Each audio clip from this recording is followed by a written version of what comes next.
தென் சென்னை மாவட்ட திராவிட முன்னேற்ற கழகத்தின் சார்பில் நடைபெறுகிற என்னுடைய 90வது பிறந்தநாள் விழா பொதுக்கூட்டத்தினுடைய தலைவர் சட்டப்பேரவை உறுப்பினர் தம்பி ஜே அன்பழகன் அவர்களே, பாராட்டுரை வழங்கியுள்ள தமிழர் தலைவர் திராவிடர் கழகத்தின் தலைவர் என்னுடைய அருமையாளர் வீரமணியார் அவர்களே, தம்பி தொல் திருமாவளவன் அவர்களே, பேராசிரியர் காதர் வைதீன் அவர்களே, அருளாளர் ஆர்எல்பி அவர்களே, பேராசிரியர் சுபவீர வண்டியர் அவர்களே, வரவேற்புரையாற்றிய மதர் மோகன், காமராஜ் ஆகிய தம்பிமார்களே, நன்றி உரையாற்ற இருக்கின்ற அன்புதுரை அவர்களே, வருகை தந்துள்ள கழகத்தினுடைய பொருளாளர் தம்பி மு.க. ஸ்டாலின் அவர்களே, தலைமை கழகத்தினுடைய முதன்மை செயலாளர் அருமை நண்பர் ஆற்காட்டார் அவர்களே, துணை பொதுச் செயலாளர் அன்பு தம்பி துரைமுருகன் அவர்களே, துணை பொதுச் செயலாளர் திருமதி சர்க்குணபாண்டியன் அவர்களே,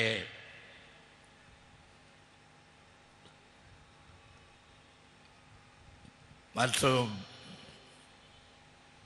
தலைமை கழகத்தினுடைய செயலாளர்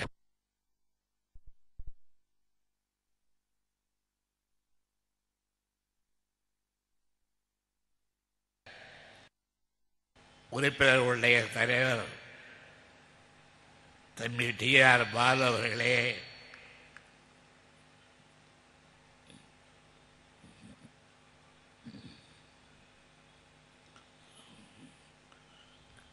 கழக செயல் வீரர்களே,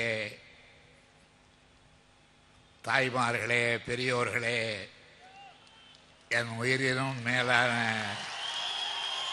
அன்பு உடன்பிறப்புகளே,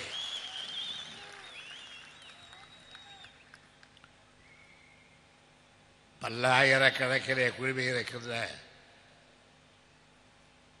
இந்த பிறந்தநாள் விழா சிறப்பு கூட்டத்தில் உங்களை எல்லாம் சந்திப்பதிலே பெருமகிழ்ச்சி அடைவதோடு என்பால் நீங்கள் கொண்டுள்ள அன்புக்கும் நீங்கள் வழங்குகின்ற ஆதரவுக்கும்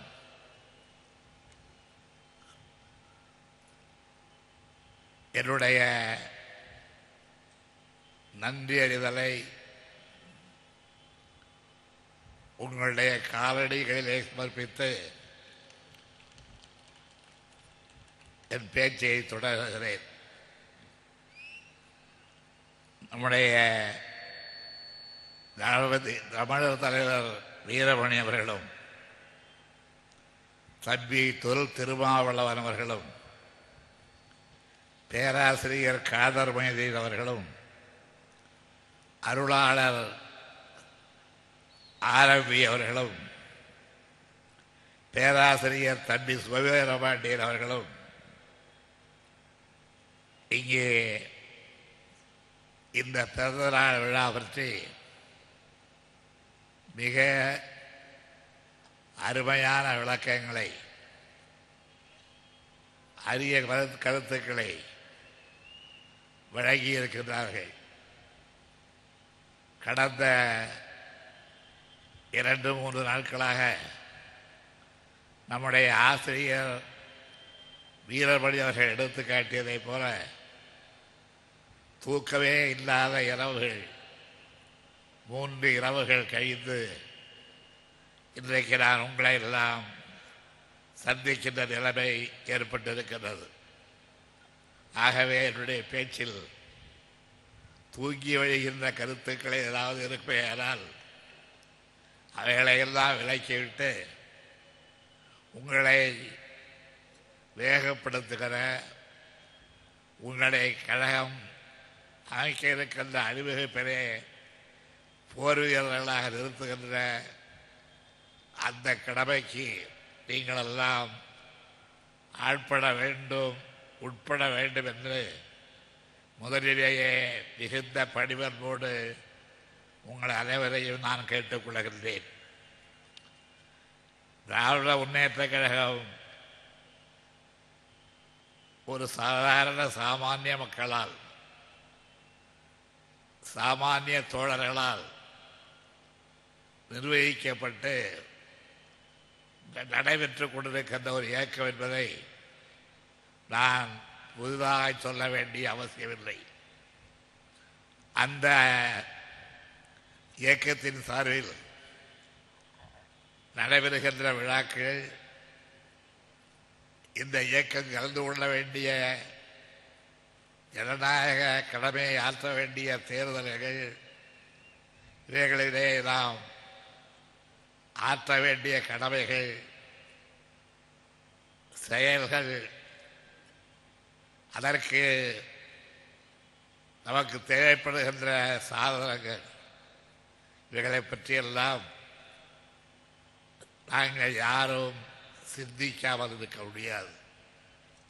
எங்களைப் போலவே மாவட்ட கழகங்களை நடத்துகின்றவர்கள், ஒன்றிய கழகங்களை நடத்துகின்றவர்கள், ஏற்கனவே பல தேர்தல்களிலே ஈடுபட்டு பணியாற்றியவர்கள் விரைவிலே தேர்தல் வருகையானால் அதை எதிர்கொள்ள வேண்டிய உணர்வு நமக்கு இருந்தாலும் அந்த உணர்வின் அடிப்படையிலே எப்படிப்பட்ட உழைப்பை தருவது என்று நம்முடைய கழகத்தினுடைய பொதுக்குழு, செயற்குழு, தலைமை கழகத்தின் குழு ஆகிய குழுக்கள் எல்லாம் கூடி ஆலோசித்து வழி அமைத்து கொடுத்தாலும் அதற்கு தேவையான நிதி வேண்டுமே என்பதற்காக பல்வேறு முயற்சிகளிலே நாம் ஈடுபடுகிறோம். உங்களுக்கு தெரியும், இன்றைக்கு தம்பி ஸ்டாலின் பொருளாளர். அண்ணா காலத்தில் நான் கழகத்தின் பொருளாளர். அதில் இருக்கின்ற ஒற்றுமையை பாருங்கள் என்பதற்காக சொல்லவில்லை. இந்த 2 பொருளாளர்களும் இப்படி உழைக்க வேண்டியிருக்கிறது, உழைத்திருக்கிறோம் என்பதை உங்களுக்கு எடுத்து காட்டுவதற்காகத்தான் இந்த சில கருத்துக்களை, சில செய்திகளை உங்கள் முன்னால் வைக்க விரும்புகின்றேன். இன்றைய தினம் நடைபெற்ற என்னுடைய பிறந்த நாள் விழா நிகழ்ச்சியில் வழக்கம் போல் உண்டியல் வைக்கப்பட்டது.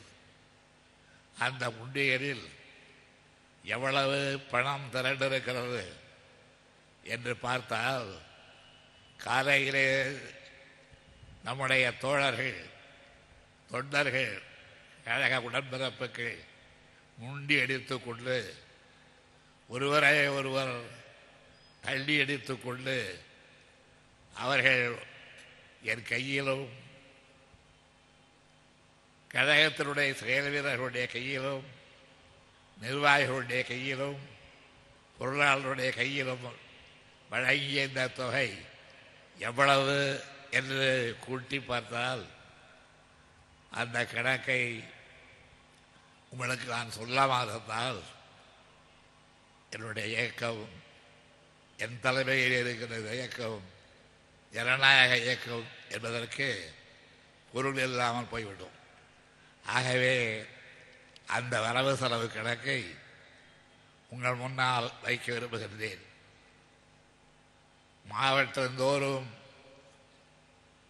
மாவட்ட கழக செயலாளர்களும் அந்த மாவட்டத்தில் இருக்கின்றவருடைய கழக நிர்வாகிகளும் தேர்தல் நிதி வசூலிக்க வேண்டும் என்று ஏற்கனவே வெளியிடப்பட்ட அறிக்கைகள் மூலமாக அந்த காரியம் ஒரு புறத்திலே நடைபெற்றுக் கொண்டிருக்கிறது.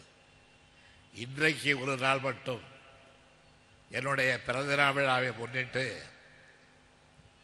உண்டியல் பெட்டி ஒன்று பெரிதாக வைக்கப்பட்டு அதிலே சேர்ந்த தொகை மாலையிலே நம்முடைய கழக நிர்வாகிகளெல்லாம் சூழ அமர்ந்து எண்ணி பார்த்து மொத்தம் கட்டி இடத்திலே அறிவித்திருக்கின்ற தொகை 1,20,73,158 ரூபாய் என்ற தொகையை நீங்கள் கொடுத்த இந்த தொகையை கிழக்கிலே வைத்திருக்கின்றோம்.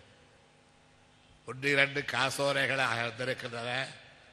அவைகளும் நிச்சயமாக பணமாகும் என்ற நம்பிக்கை எனக்கு இருக்கிறது. அந்த காசோலைகளை சேர்த்து 1,20,73,158 ரூபாய் இன்றைய வசூல். நாம் மகிழ, நாம் புன்னகை புரிய, நாம் ஒருவரை பார்த்த ஒருவர் தலையை பிடித்த நெஞ்சு உயர்த்தி கொள்ள, அதே நேரத்தில் எதிரிகள் வாட்டமுற, பகைவர்கள் பொறாமைப்பட இந்த தொகை இன்றைக்கு சேர்ந்திருக்கின்றது. இந்த தொகை தேர்தல் நேரத்திலே நியாயமான காரியங்களுக்காக செலவழிக்கப்படும் என்ற உறுதியை உங்களுக்கு நான் தெரிவித்துக் கொள்வதற்கு காரணம், தொடர்ந்து இதை போன்ற நிதிகளை நீங்கள் வசூலித்து தர வேண்டும் என்பதற்காகத்தான். கடந்த காலத்திலே நான் பொருளாளராக இருந்தபோது நான் வசூலித்து கொடுத்த பெருந்தொகை பொது தேர்தலுக்காக 11 லட்சம் ரூபாய். அந்த 11 லட்சத்தை பெற்றுக்கொண்ட நம்முடைய உயரிய அண்ணன் பேரறிஞர் அண்ணா அவர்கள் விருகம்பாக்கம் மாநாட்டிலே பேசும்பொழுது சொன்னார், ஒவ்வொரு தொகுதிக்கும் யார் யார் என்று வேட்பாளர்களை அறிவித்துவிட்டு சைதாப்பேட்டையிலே மிஸ்டர் 11 லட்சம் போட்டியிடுகிறார் என்று என்னை குறிப்பிட்டார். இன்றைக்கு 11 லட்சம் அல்ல, அப்பொழுது 11 லட்சம், இப்பொழுது ஒரே நாளில் 1 கோடி ரூபாய், 1,20,00,000. எப்படிப்பட்ட அளவிற்கு பணத்தினுடைய மதிப்பு மாறி இருக்கிறது. பணத்தின் மதிப்பு மாறிய காரணத்தால் இன்றைக்கு இவ்வளவு பெரிய வசூல் நடந்திருக்கிறதா என்று வீதிகளை அகல விரித்து பார்க்க வேண்டிய அளவிற்கு இந்த தொகை நமக்கு கிடைத்திருக்கின்றது. இந்த தொகையை கொண்டு தேர்தலிலே பகையை சந்திப்போம், தேர்தலிலே வெற்றி வாகை சூடுவோம், தேர்தலிலே கடந்த காலத்திலே பெற்ற இடங்களை பொருளாமல் நிரம்ப இடங்களை பெறுவோம்.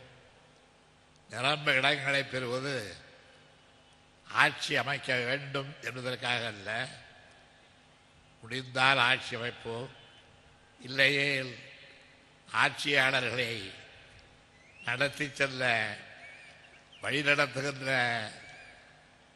அந்த எஜமானர்களாக இருப்போம் என்பதை எடுத்து காட்டுகின்ற வகையிலே தான் நான் இந்த தேர்தல் நிதியை கருதுகின்றேன். ஒன்று சொல்ல விரும்புகின்றேன், திராவிட முன்னேற்ற கழக ஆட்சியில் எத்தனையோ திட்டங்கள், தேர்தலுக்காக மாத்திரம் தொடங்கப்பட்ட கட்சி அல்ல இது.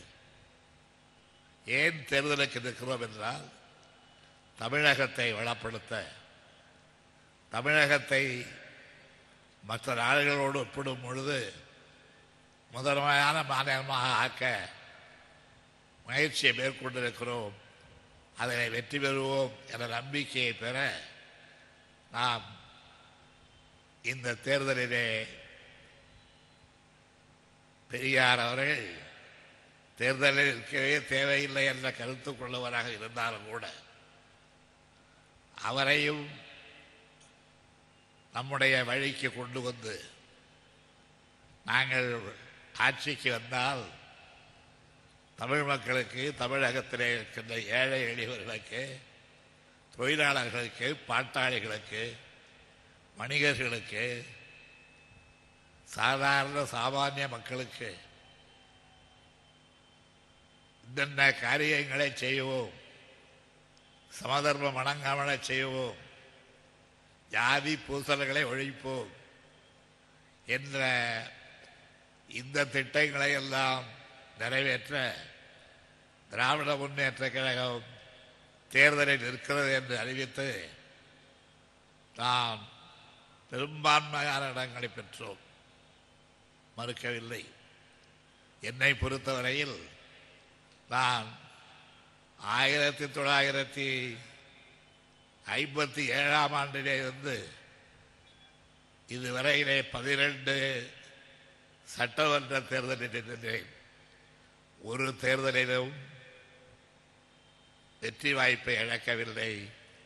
எல்லா தேர்தல்களிலும் வெற்றி பெற்றேன். அதே போல வெற்றி பெற்றாலும் பெறாவிட்டாலும் நாம் மக்களுக்காக உழைப்போம் என்ற அந்த உறுதியிலே இருந்தும் எந்த பின்னடைவும் நமக்கு ஏற்படவில்லை.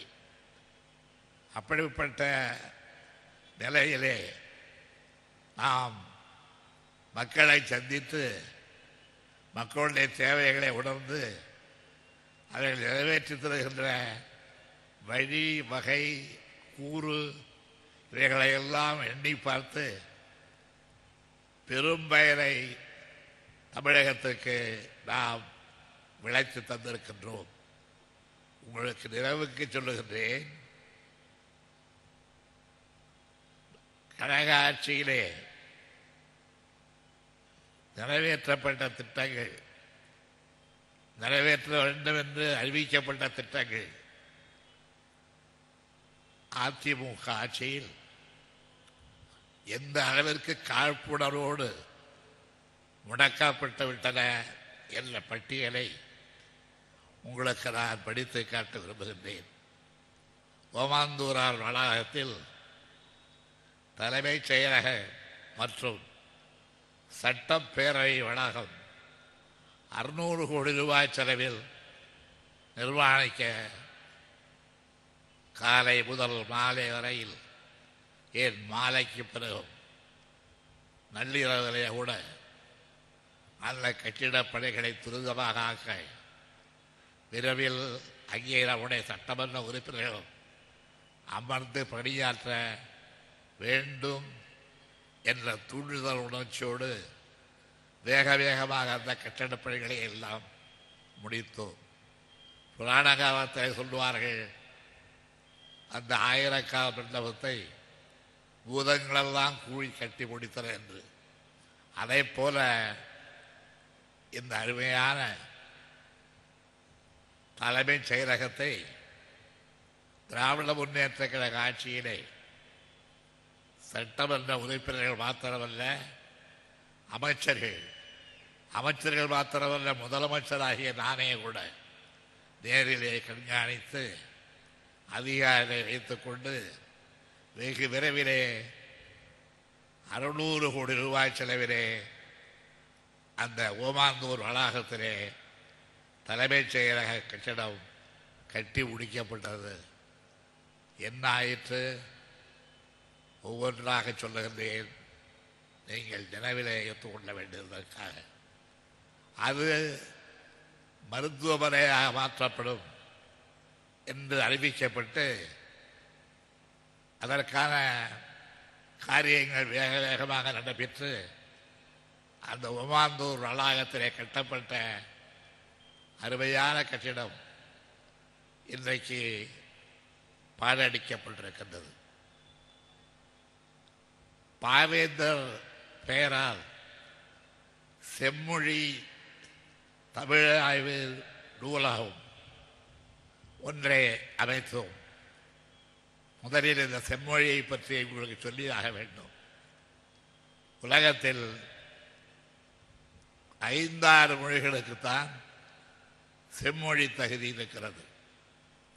அந்த செம்மொழி தகுதியை தமிழும் பெற வேண்டும் என்பதற்காக இன்று நேற்றல்ல,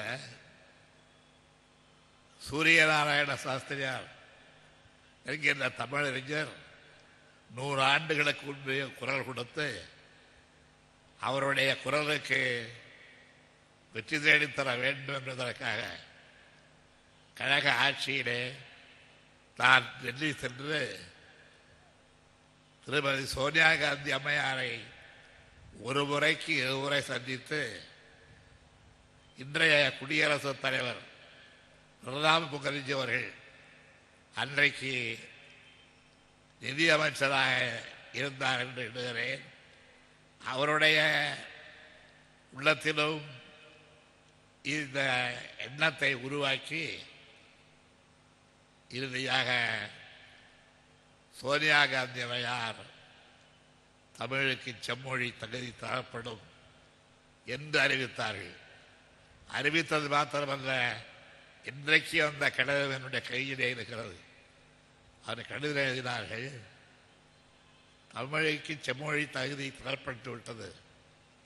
ஆனால் ஒன்று, தமிழுக்கு செம்மொழி தகுதி வேண்டும் என்று நீ அமைத்த குழுவிலே உள்ள யாருக்கு இல்லாத அளவிற்கு கௌரவம் உரிமை உனக்கு மாத்திரம்தான் இருக்கிறது. நீதான் அதை செய்து முடிந்திருக்கிறாய்.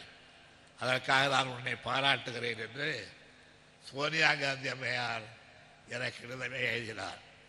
அப்படிப்பட்ட அளவிலே வெற்றி பெற்ற அந்த தமிழ் செம்மொழி தகுதியை பெற்ற தமிழுக்கு நான் மேலும் உற்சாகமூட்டக்கூடிய அளவிலே தான் செம்மொழி பாடல், மேலும் உற்சாகமூட்டக்கூடிய அளவிலே தான் கோயம்புத்தூரிலே செம்மொழி மாநாடு இவ்வளவு நடத்திய பிறகு நாம் ஆட்சியை இழந்தோம். தமிழ்நாட்டிலே உள்ள மக்கள், தமிழர்கள் உட்பட, தமிழ் புலவர்கள் உட்பட, தமிழ் அறிஞர்கள் உட்பட அனைவரும் சேர்ந்து திராவிட முன்னேற்ற கழகத்தை தேர்தலிலே தோற்கடித்ததன் காரணமாக தமிழ் செம்மொழி என்கின்ற அந்த அந்தஸ்தை பெற்ற தமிழ் அதை இழந்து இன்றைக்கு தவித்துக் கொண்டிருக்கிறது.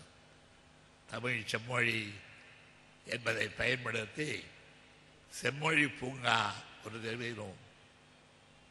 செம்மொழி என்ற பெயரே அம்மையார் அவர்களுக்கு பிடிக்காத காரணத்தால் அந்த திட்டத்தையே அவர்கள் நிறைவேற்ற முன்வரவில்லை. இன்றைக்கு தமிழறிஞர்களுடைய பெயரால் ஏதேதோ செய்கிறார்கள். ஆனால் செம்மொழியை மாத்திரம் அவர்கள் ஏற்றுக்கொள்ள தயாராக இல்லை. என்ன காரணம் என்றால், இது கருணாநிதி போராடி வெற்றி பெற்று கொண்டு வந்த திட்டம். ஆகவே அதை நிறைவேற்ற மாட்டேன் என்று பிடிவாதம் பிடித்து செம்மொழியை இன்றைக்கு அங்கீகரிக்காமல், அமல்படுத்தாமல் அதை அழைக்கின்ற முயற்சியிலே அவரும் அவரை சார்ந்த அதிகாரிகளும் ஈடுபட்டிருக்கின்றார்கள். இதை ஏன் சொல்லுகிறேன் என்றால், இப்படித்தான் சமச்சீர் கல்வி திட்டத்தை அழிக்க முற்பட்டார்கள். நல்ல வேளையாக நீதிமன்றங்கள் தலையிட்டு நீதிமன்றத்தினுடைய தீர்ப்பின் காரணமாக சமச்சீர் கல்வி திட்டம் காப்பாற்றப்பட்டிருக்கின்றது. மதுரவாயில் சென்னைக்கு அருகிலே உள்ள மதுரவாயிலே இருந்து சென்னை துறைமுகம் வரையில் பறக்கும் சாலை திட்டம் 1400 கோடி ரூபாய் செலவிலே நிறைவேற்றப்பட வேண்டிய திட்டம். அந்த திட்டத்தையும் தமிழக அரசு நிறைவேற்ற முற்படவில்லை. காரணம், அது நான் முயற்சித்து கொண்டு வந்த திட்டம் என்பதால் அதையும் நிறைவேற்றாமல் கிடப்பிலே போட்டுவிட்டார்கள். உழவையேன் சென்னை காவல்துறை ஆணையர் அலுவலகம் ஒன்று இன்று காலையிலே கூட, நேற்று மாலையிலே கூட அந்த இடத்தை நானும் துரைமுருகனும் மற்றவர்களும் பார்த்துவிட்டு வந்தோம். அது திராவிட முன்னேற்ற கழக ஆட்சி காலத்திலே அந்த ஆணையர் அலுவலகம் கட்டி முடிக்கப்பட்டு இன்னும் திறப்பு விழாவை நடைபெறவில்லை. திறப்பு விழா நடந்தால் அடிக்கல் நாட்டியவன் வேறே போட வேண்டுமே என்பதற்காக திறப்பு விழாவை நடத்தாமல் அப்படியே மூடி கிடக்கிறது சென்னை காவல்துறை ஆணையர் அலுவலகம். 300 கோடி ரூபாய் செலவிலே கட்டப்பட்ட அலுவலகம். அதை பற்றி இன்றைக்கு இருக்கின்ற ஆட்சியாளர்கள் கவலைப்படவில்லை. மூடி கிடந்தால் கிடக்கட்டும் என்று மூடியே போட்டு விட்டார்கள். இது மாத்திரமல்ல, தமிழ்நாட்டினை பலப்படுத்தக்கூடிய, தமிழ்நாட்டுக்கு அந்நிய செலாவணி வருவாயை ஈட்டித்தரக்கூடிய மாபெரும் திட்டம், தமிழகத்தினுடைய தொழில் வர்த்தகம் பெருகக்கூடிய அளவிற்கு பயன்படக்கூடிய திட்டம், கப்பல்களின் பயண தூரம் நேரம் பெருமளவு குறையும் என்று சிலாகிக்கப்படுகின்ற திட்டம், தமிழகம் மற்றும் அண்டை மாநில துறைமுகங்களில் சரக்கு கையாளும் திறமை அதிகரிக்கும் என்கின்ற அளவிற்கு பாராட்டப்படுகின்ற திட்டம். ராமேஸ்வரம் அல்லது மண்டபத்தில் புதிய சிறு துறைமுகங்கள் உருவாகும் என்றெல்லாம் கூறப்படுகின்ற திட்டம். கடல்சார் பொருள் வர்த்தகம் பெருகி மீனவர்களுடைய பொருளாதாரம், வாழ்க்கை தரம் உயரும் என்று எல்லோராலும் கூறப்படுகின்ற திட்டம் சேது சமுத்திர திட்டம். அந்த திட்டத்தை நிறைவேற்ற நம்முடைய தம்பி டி.ஆர். பாலு மத்தியிலே அமைச்சராக இருந்தபோது முயற்சி எடுக்கப்பட்டு அந்த திட்டத்தை இந்த பெயரில் நிறைவேற்றக்கூடாது என்று மறுக்கப்பட்டு அதுவும் கிடப்பிலே போடப்பட்டிருக்கிறது. அந்த திட்டத்தை கிடப்பிலே போட்டது மாத்திரமல்ல, ஒரு பெரிய ஆபத்தான வயது எறியக்கூடிய, தமிழ்நாட்டிற்கு வரக்கூடிய நன்மையை புறக்கணிக்கக்கூடிய ஒரு காரியமாக அந்த திட்டத்தை பற்றி என்ன சொல்லுகிறார்கள் என்றால், சேது சமுத்திர திட்டத்தை நாங்கள் கிளப்பிலே ஓட்ட மாத்திரமல்ல, உச்ச நீதிமன்றத்திற்கே சென்று அந்த திட்டம் எங்களுக்கு தேவையில்லை என்று அறிவிக்க செய்திருக்கிறோம், அறிவிக்க கேட்டிருக்கிறோம் என்று சொல்லுகிறார்கள்.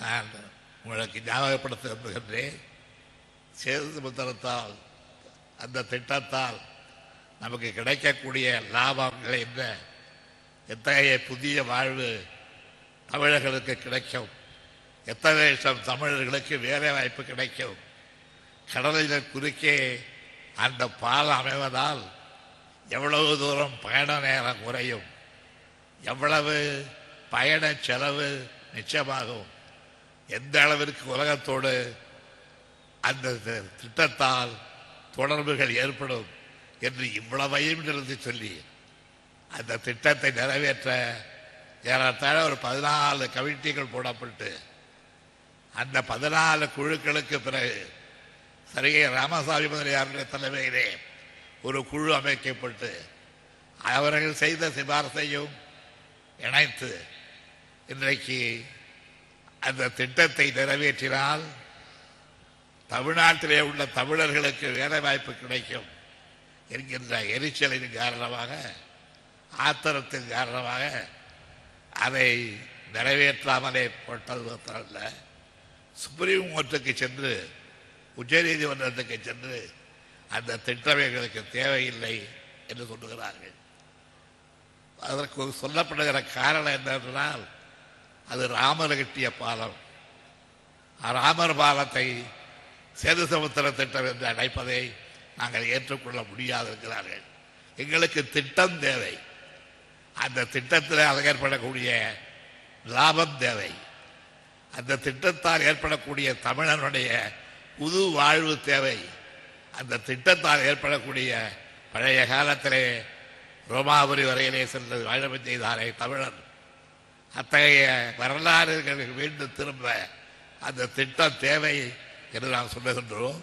ஆனால் அதை ராமர் பாலம் அதை நாங்கள் காப்பாற்றியே தீருவோம். கருணாநிதி சொல்வதை ஏற்றுக்கொள்ள மாட்டோம்.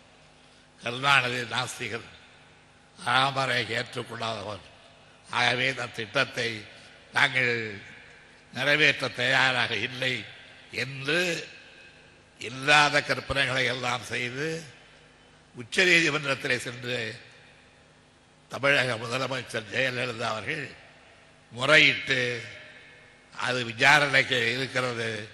விசாரணையத்தை விசாரணை முடிந்து அந்த திட்டம் கேள்விக்குறியாக மாறி தமிழனுடைய எதிர்காலம், தமிழர்களுடைய எதிர்காலம், தமிழகத்து வாணிபத்தினுடைய எதிர்காலம் வினாக்குறியாக தொங்கப் போகிறது என்பதை நீங்கள் மறந்துவிடக்கூடாது.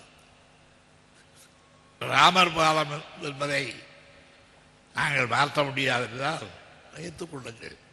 நான் இன்னும் கூட கொஞ்சம் இறங்கி வந்து சொல்லுகிறேன். நீங்கள் சேது சமுத்திர திட்டத்தை சாட்சாத் ராமச்சந்திரமூர்த்தி திட்டம் என்று வைத்துக் கொள்ளுங்கள்.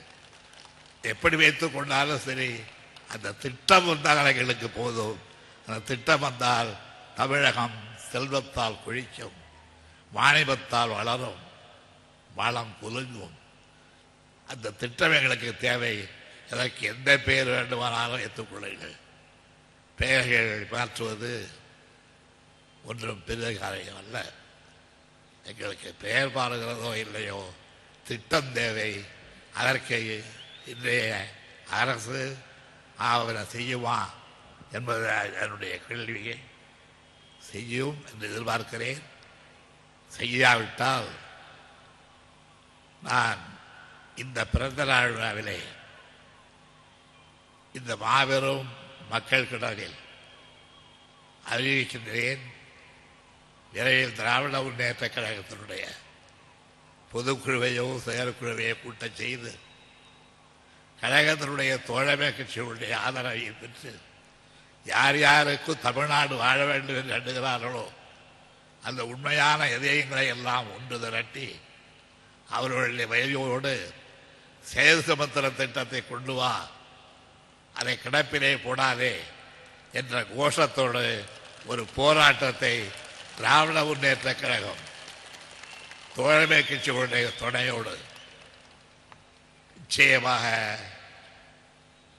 தொடங்கும் என்ற அந்த அறிவிப்பை, அந்த போராட்ட அறிவிப்பை இந்த பொதுக்கூட்டத்திலே என்னுடைய பிறந்த நாள் விழா செய்தியாக, 90வது பிறந்த நாள் விழா செய்தியாக நான் அறிவிக்க விரும்புகின்றேன். என்னுடைய தளபதி தமிழர் தலைவர் வீரமணி அவர்கள் தன்னுடைய கையொழி மூலமாக ஆதரவை தெரிவித்திருக்கிறார். திருமாவளவன் ஏற்கனவே தெரிவித்து விட்டார். என்னுடைய தோழமை கட்சிகள் அத்தனை பேரும் எங்களோடு இணைந்து சேது சமுத்திர திட்டம் கொண்டு வர வேண்டும் என்ற திட்டத்தை, தீர்மானத்தை வெற்றி பெற செய்ய வேண்டும், செயல்படுத்த முன்வர வேண்டும். செயல்படுத்த முன்வராவிட்டால் போர் போர் போர் நடந்தே தீரும் என்பதை இங்கே இருக்கின்ற அரசுக்கும் மத்திய அரசுக்கும் தெரிவித்து, இதுதான் என்னுடைய பிறந்த நாள் விழா செய்தி. காலையிலே பத்திரிகை நிருபர்கள் என்னை சுற்றி வளைத்துக் கொண்டு பிறந்த நாள் விழா செய்தி என்ன என்று கேட்டார்கள். மாலையிலே கூட்டத்திலே வந்து கேள் என்று சொன்னேன். அவர்களுக்கு இந்த செய்தியை சொல்லி என்னுடைய உரையை இந்த அளவில் நிறைவு செய்கின்றேன். வணக்கம்.